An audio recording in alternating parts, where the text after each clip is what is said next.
I think the idea is still floating around that drafting a handcuff for your starting running back is a good idea. It's not. I'm going to tell you why. Listen, think of it this way.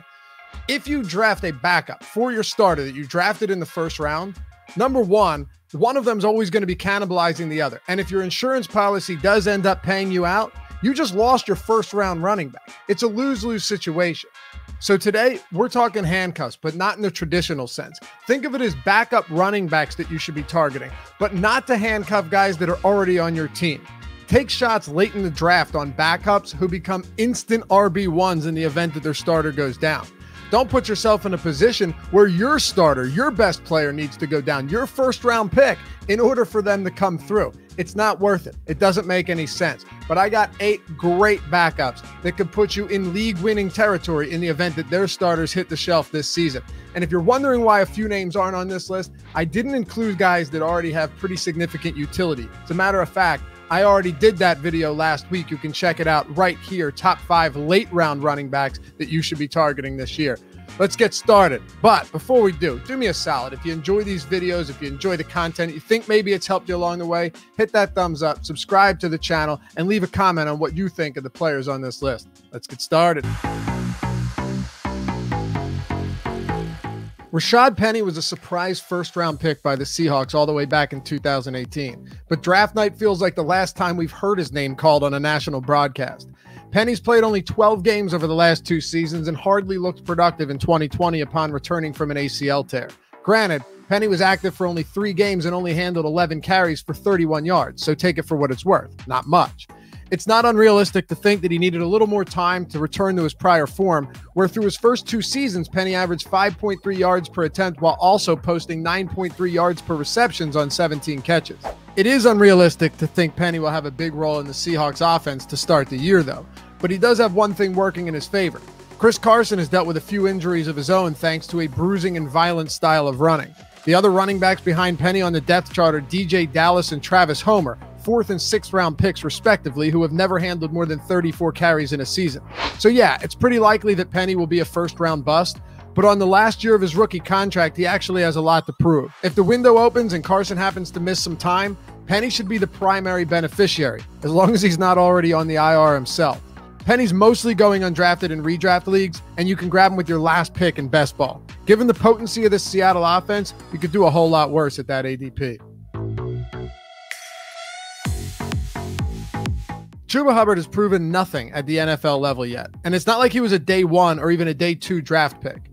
Hubbard was drafted in the 4th round by the Panthers, but likely would have gone much earlier had he elected to go pro after an absurd 2019 season where he rushed for 2,094 yards and 21 touchdowns on 6.4 yards per attempt.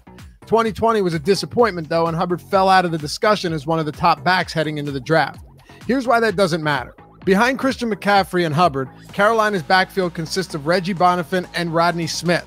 One would have to think Hubbard is the clear backup behind McCaffrey and would be in line to take on a Mike Davis from 2020 role if McCaffrey were to miss time. Davis averaged almost 19 looks per game in his 12 starts last year and was the PPR RB6 in those weeks. We all know the deal with these pure backup running backs who won't get mixed in much at all with top-tier backs in front of them. They're much better for best ball where you're drafting 18 or more rounds and can't make roster moves, but can serve as your last pick in redraft leagues if your bench is deep enough. That's Hubbard to a T. It's kind of funny to think Samaje Perine went from a rookie who saw 175 wildly inefficient carries in his first year to someone who carried the ball a total of 13 times over the next 2 seasons, then miraculously re-emerged as a viable backup in 2020 when Joe Mixon got hurt. It's funny how things work out or don't work out in the NFL. It's even funnier that after 2 seasons where Perine was a complete non-factor and played 41 total snaps, that he's now the clear backup in Cincinnati behind Joe Mixon, who's missed 14 games over 4 seasons and has only played a full 16 games once. Perine forced 18 missed tackles on only 63 carries last year while posting 4.8 yards per attempt, and almost 15% of his attempts went for 10+ yards. Perine is ahead of Travion Williams and Chris Evans on the depth chart now that Giovanni Bernard is in Tampa Bay, so the backup job is his to lose. Williams is a 5'8", 6th round pick who has 1 game with more than 5 carries for his career, and Evans is a 6th round rookie. All things considered, Perine makes for a solid last man in running back at the last round of your draft and has legitimate upside if Mixon were to miss extended time like he did in 2020. A.J. Dillon posted double-digit rushing touchdowns in all 3 seasons at Boston College, while amassing a total of 4,382 yards on 5.2 yards per attempt. And the 6-foot, 240-pound back flashed some of that upside in Week 16 of his rookie season, rushing for 124 yards and 2 scores on 21 carries.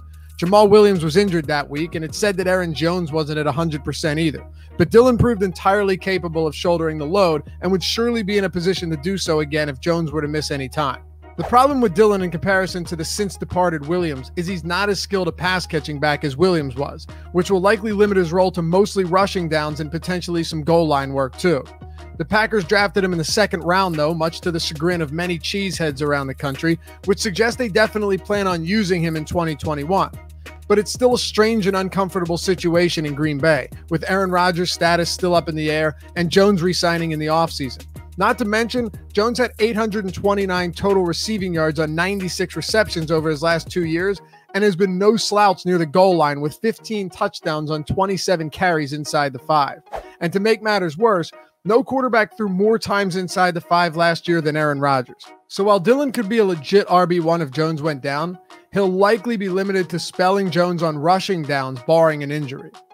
With that in mind, I'll be happy to grab him up as a stash, but not at his current 120 ADP.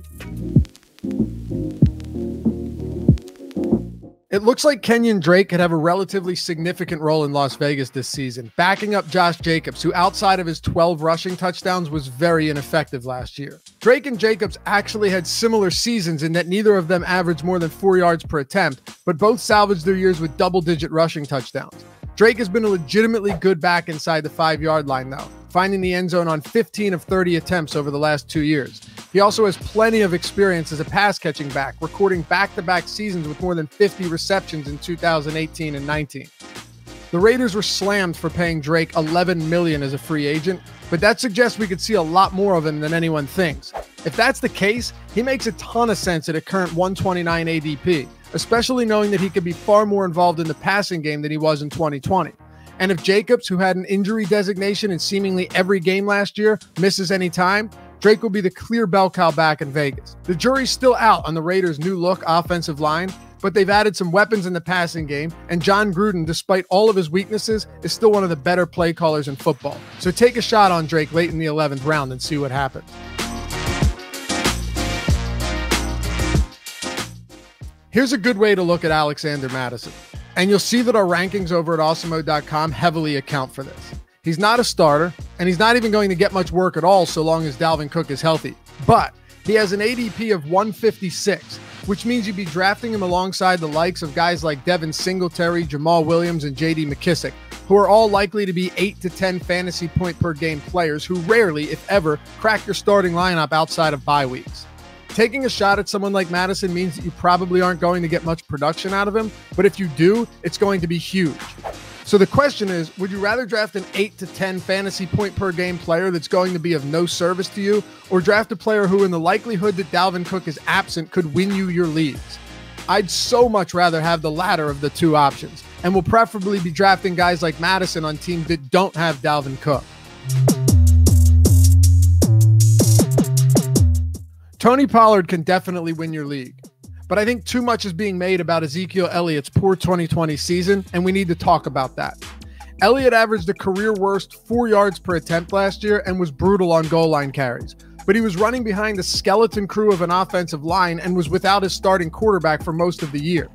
Dak Prescott said Zeke is in the best shape of his life heading into 2021. Check out that photo he just posted on Instagram. Terrifying. And I should also point out that Elliott was the RB2 in PPR leagues through the first 5 weeks of the season where Prescott is healthy. He's still less than halfway through a 6-year, $90 million contract, and Elliott has done a great job of staying healthy throughout his career.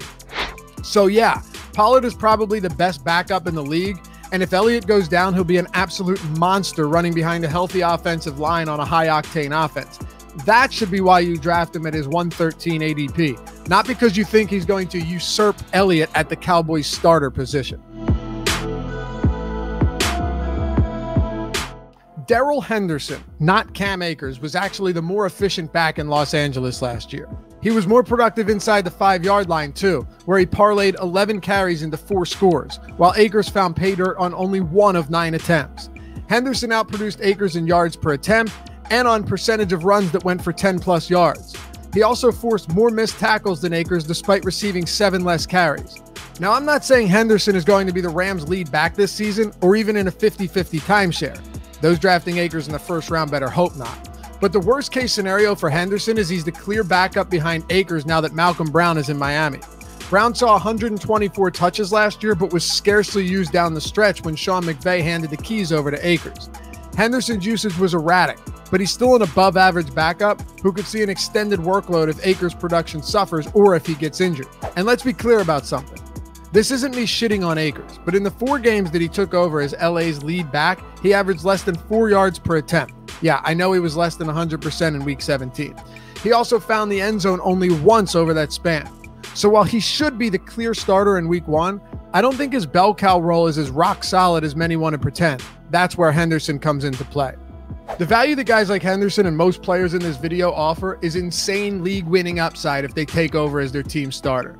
And that's why they're worth drafting higher than what we're projecting their fantasy point per game production to be as a backup. You can only get so much utility out of a 12th round receiver or tight end, but these running backs are 1 injury away from being every week starters, even if it's not especially likely to happen.